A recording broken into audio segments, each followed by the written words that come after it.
Good afternoon. Good afternoon. आइए जल्दी जल्दी। Good afternoon everyone.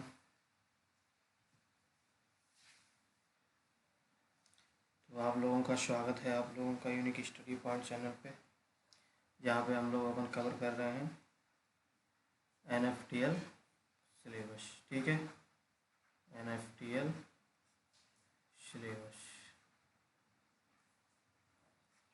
तो ये है आपकी क्लास नंबर आई थिंक ये आपकी 13 है। ठीक, देख लेना जो भी हो। तो यहाँ से हम लोग स्टार्ट करते हैं अपना कुछ नए टॉपिक्स को। ठीक है, आ जाइए सभी लोग।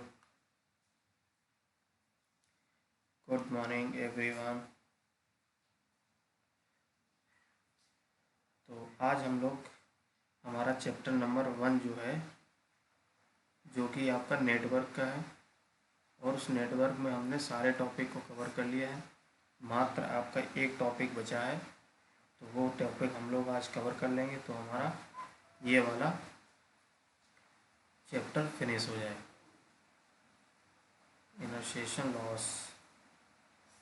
इनर्सेशन लॉस है, हेडिंग डालेंगे सभी लोग। ठीक, क्या है? इंसर्सेशन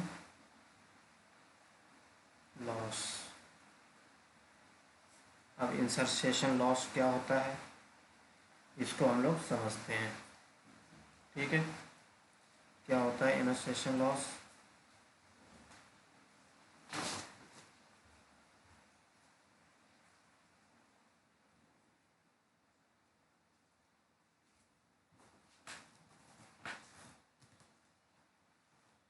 देखो, इंसर्शन लॉस का मतलब ये होता है, जब भी हम लोग क्या करते हैं, कोई नेटवर्क मान लिया लेते हैं। ठीक है, अगर उस नेटवर्क में हम जानते हैं कोई नेटवर्क है, और उस नेटवर्क को अगर जैसे सोर्स और लोड है, मान लिया ये आपका कोई एक नेटवर्क है। सोर्स का मतलब क्या है? सोर्स का मतलब कोई वोल्टेज सोर्स हो या कुछ भी हो। ठीक है, इस तरीके से, यानी कि सोर्स हो, और ये मान लिया हमारा ये लोड लगा है यहाँ पे। ठीक, ये क्या है? एक लोड लगा है। तो ये तो हमारा नेटवर्क हो गया नॉर्मली। अब इंसर्शन लॉस का मतलब क्या हुआ? किसी भी नेटवर्क में हम लोग क्या करें कि सोर्स और लोड के बीच में कोई एक ऐसा इम्पीडेंस या ऐसा नेटवर्क बना दें, जिससे क्या हो, हमारा उस नेटवर्क में जो भी आप बीच में नेटवर्क लगाते हैं, उसमें क्या होती है, जो पावर होती है, ठीक, वो पावर लॉस हो जाती है, कुछ ना कुछ जो आप बीच में लगाओगे। कहने का मतलब क्या है? देखिए, जैसे अगर कहा जाए, इनर्सेशन लॉस का मतलब है कि हम अगर सोर्स और लोड के बीच में एक ऐसा नेटवर्क बना दें या ऐसा इम्पीडेंस लगा दें। ठीक है, नेटवर्क या इम्पीडेंस लगाते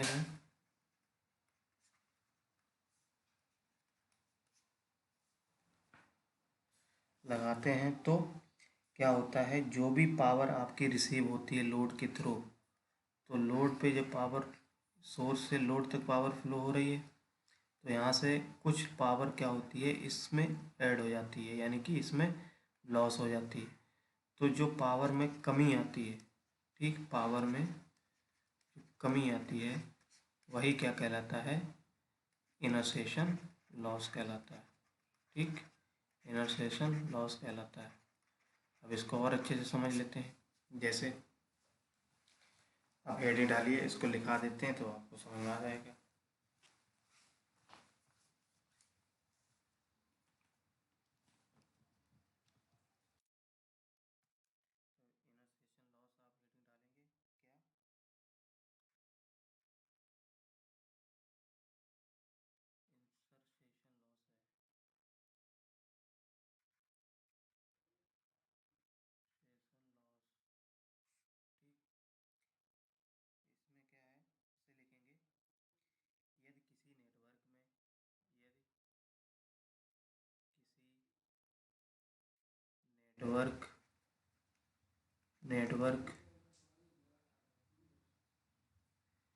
नेटवर्क में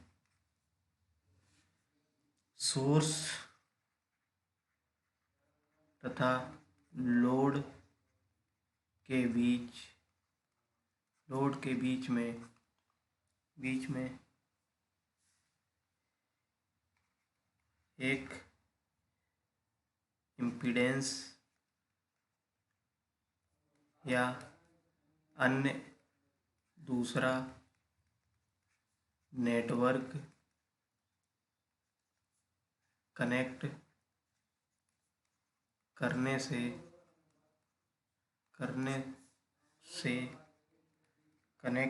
से जो इम्पीडेंस या नेटवर्क में पावर लॉस होती है उसी लॉस को इनर्शियल लॉस कहा जाता है। ठीक है, इतनी बात समझ में आ गई सब लोगों के। इसको नोट कर लीजिए। अब इसका एक डायग्राम है, तो उस डायग्राम को हम लोग बना लेते हैं। कैसे बनेगा डायग्राम? ठीक, ये क्या है, इसका अगर हम लोग डायग्राम बनाएं, जैसे मान लिया एक नेटवर्क बना लेते हैं। जैसे हमने क्या किया, एक इनर्शियल लॉस के लिए सपोज करिए ये हमारा क्या है, एक हमने एज्यूम कर लिया ये ZG इम्पीडेंस है और ये एक सोर्स है मान लिया E, और इसको एक इम्पीडेंस लगा है यहाँ पे, ऐसे इम्पीडेंस लगा दिया। यहाँ से कोई करंट फ्लो हो रही है I1। ठीक, अब शुरुआत में आपका नेटवर्क कैसा था, मान लिया इस तरीके से, जैसे ये लगा है और यहाँ पे लोड लगा है, ये मान लेते हैं कोई ZL है और ये ZL है। ठीक है, तो शुरुआत में तो आपका नेटवर्क ये है। अब इसमें क्या किया हमने, इनर्शियल लॉस कब हुआ हमारा, यानी कि जो भी पावर फ्लो हो रही हो सीधी डायरेक्टली आपकी लोड में चली जाएगी करंट से। ठीक, लेकिन अब क्या करोगे, कुछ ना कुछ अगर ये हम मान लेते हैं सोर्स है, ये हमारा लोड है, तो हमने क्या बताया, सोर्स और लोड के बीच में कोई अगर इम्पीडेंस लगा देते हैं तो जो लॉस हमारा इसमें होगा, ठीक है, वही लॉस आपका इनर्शियल लॉस कहलाता है। ठीक है, तो ये सोर्स है, ये लोड है, तो लोड और सोर्स के बीच में ये हमने क्या लगा दिया, इम्पीडेंस लगा दिया। तो इस इम्पीडेंस में जो लॉस होगा वही आपका लॉस इनर्शियल लॉस होगा। ठीक है, अब जो पावर आपकी इसमें फ्लो होगी वो कुछ ना कुछ पावर कम फ्लो होगी, है ना। तो कम फ्लो होने का मतलब जो भी पावर में रिडक्शन हुआ या कमी हुई, तो ये कमी किसकी वजह से हुई, ZG की वजह से। ठीक, यानी कि कोई इम्पीडेंस लगाने से। तो यही हमारा क्या कहलाता है, इनर्शियल लॉस, यानी कि सोर्स और लोड के बीच में एक एक्सटर्नल आप इम्पीडेंस लगा देते हो तो उसके बीच में हमारा कुछ ना कुछ लॉस हो जाता है। ठीक, तो ये होता है, इसको बना लीजिए। ठीक है, नोट कर लीजिए इसको। ये बात समझ में आई? चलिए नोट करिए इसको। अब देखिए इनर्शियल लॉस का एक फॉर्मूला है, ये लिख लीजिए, इनर्शियल लॉस। तो इसका एक फॉर्मूला है log बेस E, और ये I1/I2, ये होता है नेपर, इसकी यूनिट होती है, इसको लिख लीजिए। तो ये I1/I2 क्या है, हमने एज्यूम कर लिया है कि आपका कोई 4 टर्मिनल का एक नेटवर्क है जिसमें क्या है, करंट फ्लो हो रही है I1 और I2। ठीक है, तो उसका इनर्शियल लॉस जो निकाला जाता है वो इस तरीके से निकाला जाएगा। ठीक है, अगर इसको dB में लिखेंगे तो इसका फॉर्मूला ये हो जाएगा, इनर्शियल लॉस इन dB। ठीक, तो 20 log बेस 10 और ये I1/I2 dB। ठीक है, इतना नोट कर लो।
तो यही एक टॉपिक बचा था आपका यूनिट फर्स्ट में। ठीक, अब यूनिट 2 जो है आपकी वो कौन सी है, एटीन्यूएटर की। तो एटीन्यूएटर हम लोग समझ लेते हैं क्या होता है एटीन्यूएटर। ठीक है, तो ये हो नोट हो गया होगा, चाहे आपने कर लिया होगा ये। ठीक, पूरा। अब यहाँ से नेक्स्ट हेडिंग डालेंगे चैप्टर नंबर 2 या यूनिट 2,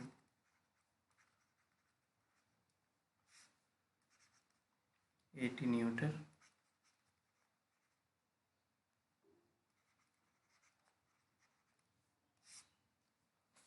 तो ये है एटीन्यूएटर्स। ठीक, ये आपका चैप्टर नेम। अब एटीन्यूएटर क्या होता है, किस तरीके से हम लोग इसको समझते हैं। ठीक, तो हमें देखिए समझ लेते हैं। एटीन्यूएटर का मतलब क्या है, एक ऐसा नेटवर्क जिसमें क्या है 4 टर्मिनल होते हैं, यानी कि एक रजिस्टिव नेटवर्क होता है एटीन्यूएटर। क्या होता है, एक रजिस्टिव नेटवर्क होता है जिसमें 4 टर्मिनल होते हैं, 4 टर्मिनल होते हैं। ठीक, और इसमें क्या होता है, जब भी हम लोग क्या करते हैं, जनरेटर को हम लिख सकते हैं एक तरीके से सोर्स और लोड। ठीक है, इनके बीच में कोई रजिस्टिव सर्किट जब आप लगा देते हो, जैसे इन्सर्शन लॉस हमने बताया, जैसे ही सोर्स और लोड के बीच में कोई रजिस्टिव नेटवर्क बनाते हो तो उस केस में क्या होगा, जो भी आपका वोल्टेज या करंट में लॉस होता है, ठीक है, जो भी वोल्टेज या करंट में जो लॉसेस होता है, ठीक, वो लॉसेस क्या होगा, वो किसका होगा, या तो एम्पलीफायर ऐसे कह सकते हो। तो जैसे मान लिया specified amount of loss develop होगा किसमें, वोल्टेज और करंट में। ठीक, तो function of attenuator is opposite to the amplifier. हम ये भी कह सकते हैं कि जो एटीन्यूएटर होता है, एटीन्यूएटर का जो फंक्शन होता है वो सिंपली आपका कह सकते हो जो एम्पलीफायर का काम होता है, ठीक, उसका अपोजिट काम होता है, फंक्शन उसका अपोजिट होता है। ठीक है, तो ये होता है। अब इसमें एम्पलीफायर का देखिए, हम जानते हैं कि एम्पलीफायर का काम क्या होता है। एम्पलीफायर का काम होता है किसी भी सिग्नल की क्या करते हैं, स्ट्रेंथ को या इंक्रीज करना। ठीक, हम कह सकते हैं किसी सिग्नल के स्ट्रेंथ लेवल को बढ़ाना, ठीक, यानी कि इंक्रीज करना एम्पलीफायर। लेकिन जबकि एटीन्यूएटर का काम क्या है, एटीन्यूएटर का काम होता है किसी भी सिग्नल है, कोई सिग्नल है मान लिया, उस सिग्नल में क्या होता है, उसके जो सिग्नल का लेवल है उस सिग्नल के लेवल को कम करना। कम कैसे होगा, जब हम जानते हैं रजिस्टिव सर्किट है और उसमें कुछ ना कुछ वोल्टेज या करंट कम हो जाएगा जब आपका नेटवर्क रजिस्टिव नेटवर्क में फ्लो कराओगे सिग्नल वहाँ से, तो सिग्नल की स्ट्रेंथ को क्या कर देता है, ये कम कर देता है। ठीक है, तो इसका एक सिंप्लीफाइड एक ब्लॉक डायग्राम है, इस ब्लॉक डायग्राम को बना लो आप लोग। ठीक, जैसे मान लिया ये है एक ब्लॉक डायग्राम,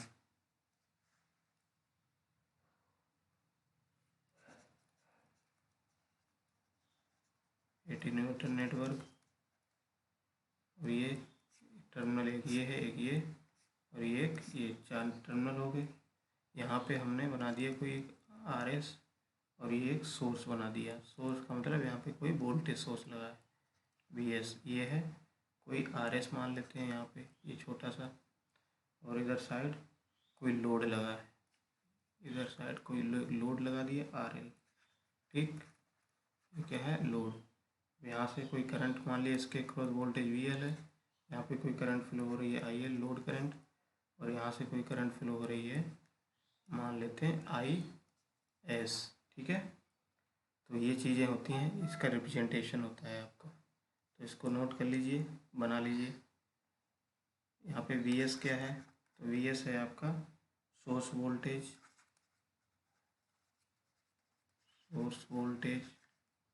और RS क्या है, तो RS है आपका सोर्स रेजिस्टेंस,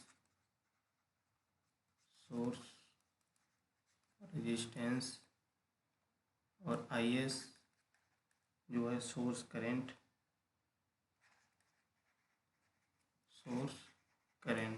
ठीक है। ऐसे ही जो VL है, वो VL क्या है, VL है आपका लोड वोल्टेज या लोड के अक्रॉस वोल्टेज। RL देख लो, RL क्या है, लोड रेजिस्टेंस,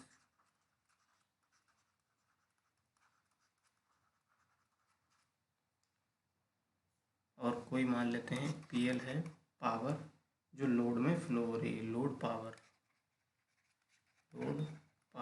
ठीक है। तो नोट कितना करना है आपको, इतना नोट करना है, कर लीजिए। एटीन्यूएटर, तो एटीन्यूएटर क्या है, सिंपली आप कैसे समझ सकते हैं, एटीन्यूएटर एक रेजिस्टिव नेटवर्क है जो 4 टर्मिनल का होता है, और इसका मेन फंक्शन क्या है, आपको सिग्नल के लेवल को कम करना, ठीक है। या कह सकते हो कि जो एम्पलीफायर का काम होता है, उस एम्पलीफायर के काम का बिल्कुल अपोजिट करना है, यानी कि जो फंक्शन एम्पलीफायर का होता है, ये जस्ट उसका अपोजिट होता है, ठीक है। तो ये आपका एटीन्यूएटर होता है।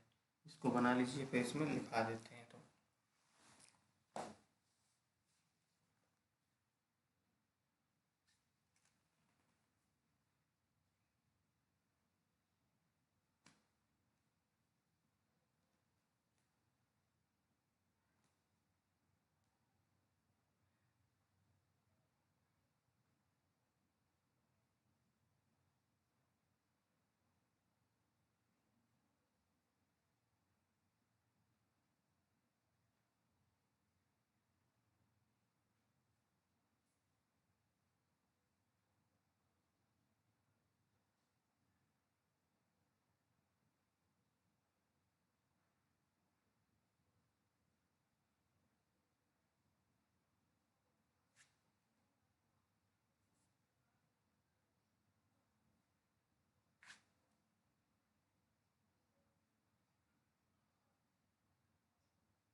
नोट कर लिया, चलो।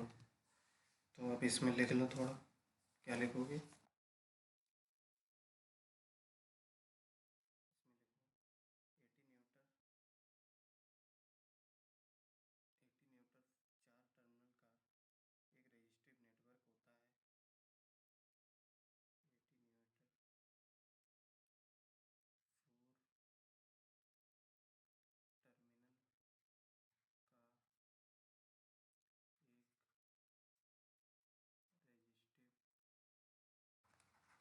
नेटवर्क होता है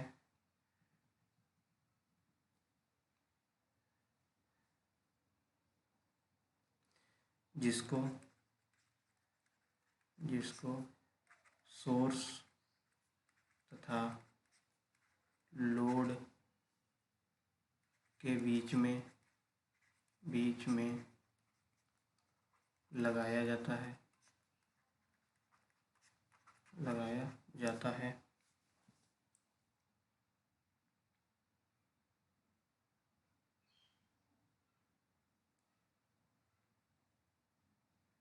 यह एटीन्यूटर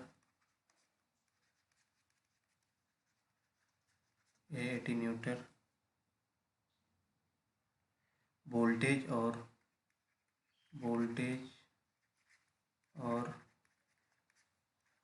करंट के टर्म्स में लॉस को इंट्रोड्यूस करता है या लॉस को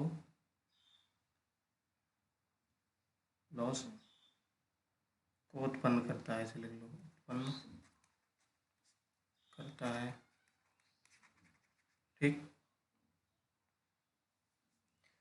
आगे लिखो, एटीन्यूटर का काम या फंक्शन, एटीन्यूटर का फंक्शन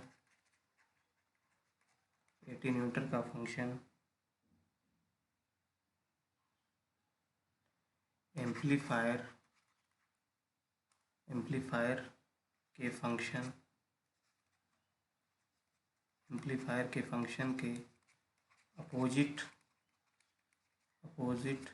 होता है।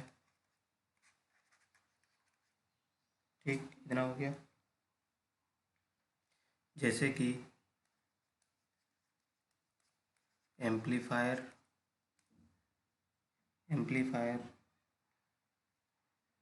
का प्रयोग सिग्नल लेवल के स्ट्रेंथ को या सिग्नल लेवल को इंक्रीज करना या बढ़ाना होता है, जबकि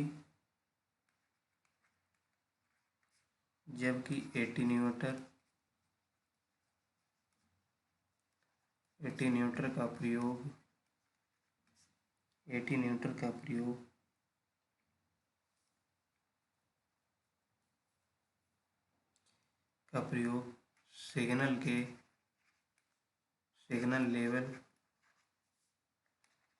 सिग्नल लेवल को रिड्यूस या कम करने के लिए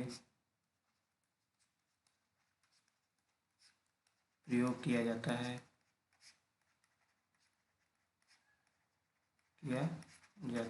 ठीक है, समझ में आ गया। और उसी पे लिखो, ब्लॉक डायग्राम आपका दिया गया है उसमें। चलो, इतना नोट कर लिए।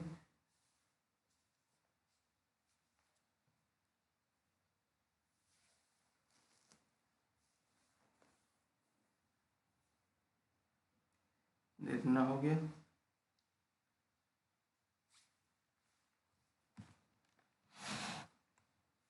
एक काम करो, आज इतना ही रखते हैं क्योंकि थोड़ा प्रॉब्लम है लाइट की। ठीक है, चली गई है लाइट। चलो फिर कल करते हैं इसके आगे। ठीक है, चलिए फिर, बाय बाय।